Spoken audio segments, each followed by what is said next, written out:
Hello and welcome.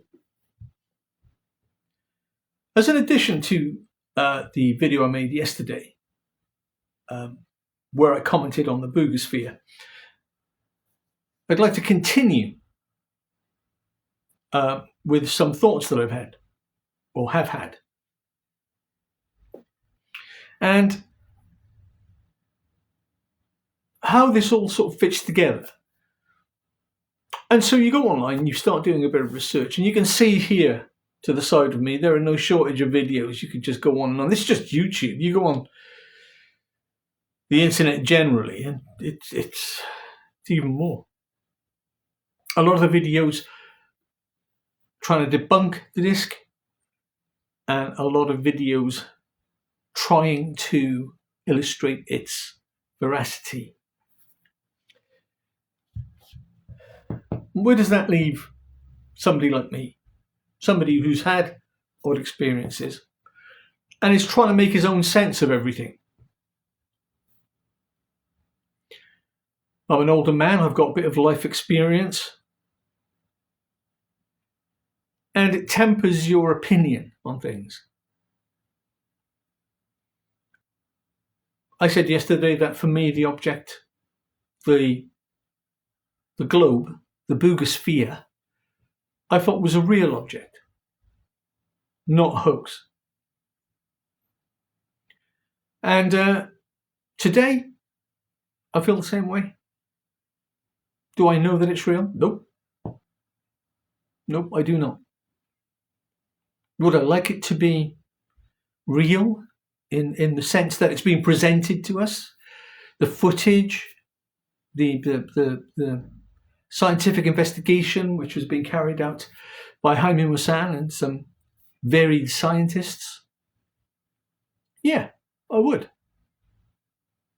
Because I've had odd experiences. For me, the world didn't just revolve around school, education, such as it is, or was then. Getting told what to do by the careers officer, going out, trying to find a job, having a career, retiring. No, that's not been my life. I've done all kinds of things. I never saw myself as a career person. I've done many, many different jobs. And most of my education I got outside of school. I was just never suited to the academic template as we received it when we were kids. And I wasn't alone. There were a few kids like me. We just never did well in school. So, here I am, mostly self-educated older man, looking at footage of a silver sphere floating in the sky and thinking, I've seen something like that myself.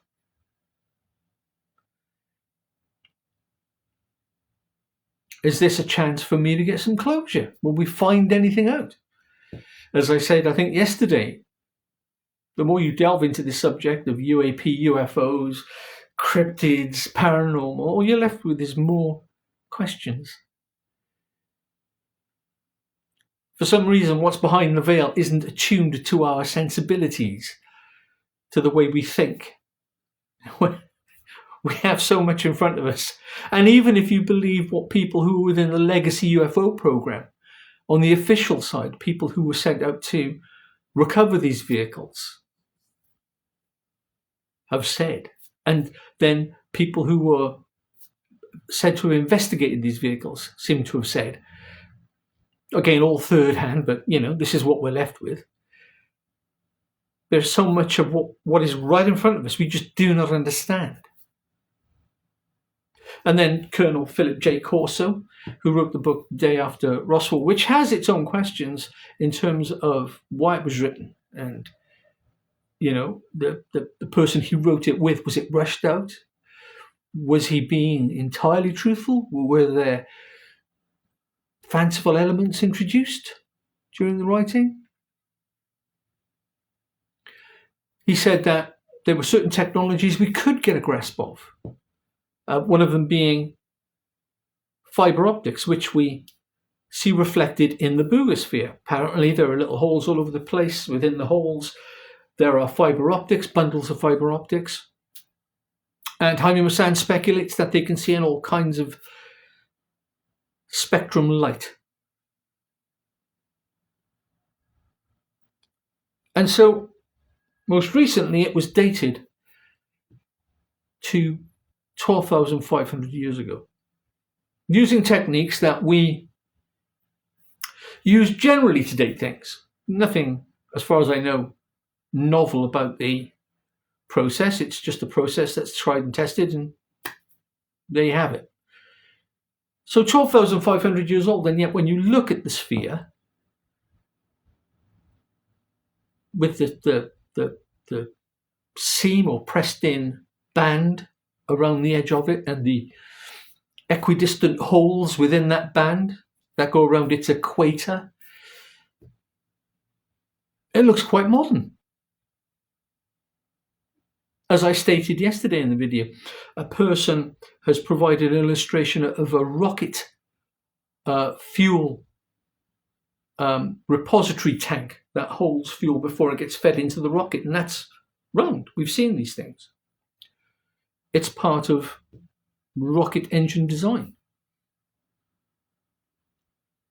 And yet then you have the carvings on the top, and they look distinctly tribal, possibly ancient. I speculated yesterday that the crescents that appear on the sphere look like medieval representations of a crescent moon. Then you have the interesting and enigmatic glyphs, the lettering, what appears to be a lettering in a circle around the outside. It's not something we've ever seen before on anything natural. It's not Egyptian, I think, that we know of, or any other ancient language that we're aware of. And then within that, we have a square within which there appears to be almost like a maze-like carving from which radiate arms at angular designs, at the end of which appear to be copper plugs, which doubtless feed inside the object. And they look, that central carving looks deceptively modern. And I say deceptively because frankly we've no idea. It looks like a computer chip to our modern eyes. But what could it represent when it was carved? And that brings me on to the point that I want to make in this video, that we've got disparate elements here that we need to somehow bring together. If it is indeed 12,500 years old, that makes it ancient.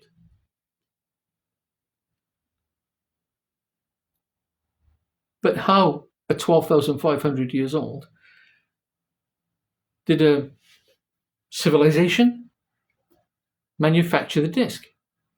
There are no welds or seams anywhere. It seems to have fiber optics inside of it. It has oddly contradictory carvings, as I've just outlined, on its surface. And it leads me into a kind of fancy that I've had with some of this stuff about UFOs and UAP for some time now, about the nature of the objects and what they do, what they can do, what are their capabilities. And when I was thinking about it, I thought, what if it could time travel? What if the disc does time travel? What if the disc, in a very ordinary fashion, is 12,500 years old and has been flying around the surface of the planet all that time? What if it's encountered, what if it's landed on more than one occasion, and the markings that we see on the surface of the disc are in fact life scars introduced to it by the various civilizations that it's encountered on the face of the planet throughout its life. Tattoos on the disc, marks of experience.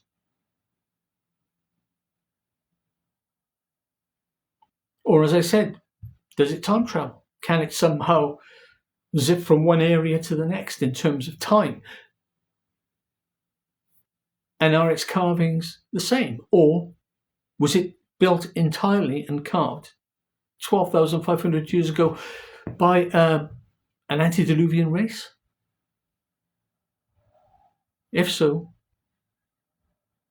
why don't we have more spheres? And of course, we do, but they're not the same. They're just plain. There are claims that other people have spheres, but we don't have any indication of what they look like. There are no details. They're just metal spheres. And what does that do? Provides us with more questions.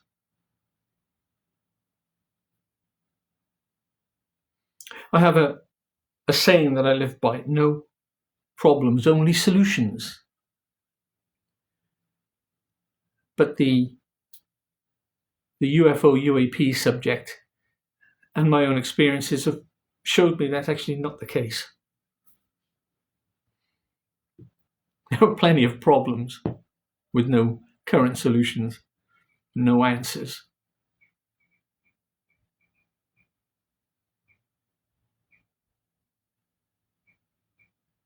I wonder to myself, what hands have touched the disc?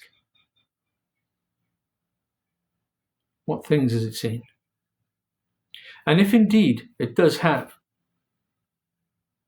optical fibre within it, is it a recording device?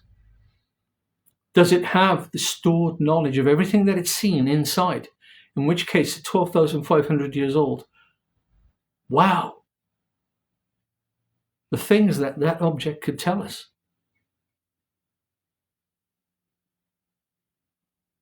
And then another problem arises. How do we communicate with it? Can you communicate with it? If we can communicate, can we be understood? Is it possible to access the huge repository of information that the disk might hold? I think that's quite exciting, actually. And I look forward to seeing what, if any, progress is made on that front. Well, those are my thoughts since yesterday on the Buga Sphere, and I'd like to know what you think. So please leave a comment below. Do like, share, and subscribe if you'd like to. And until next time, this is me signing off. Bye-bye.